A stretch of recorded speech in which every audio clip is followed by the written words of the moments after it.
canına salım vəlvələ meyxanə deyim. Bir dəfəzdən qayıdım əvvələ meyxanə deyim.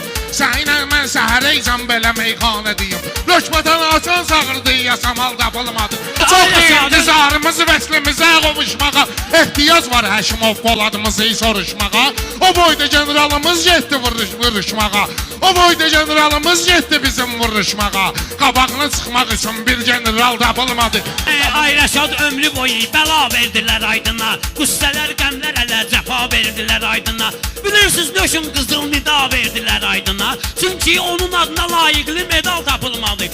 Siz çətin məclisi meydanına gedər düz Aydının.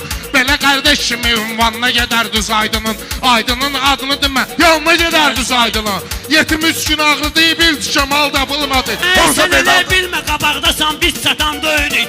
Bir oğlanın qabağında aşağı yatan döyünük. Aydının yanına çox gelmişik, mal satan döyünük. Nöşün danırsan onu, bu tek çıqal tapılmadı.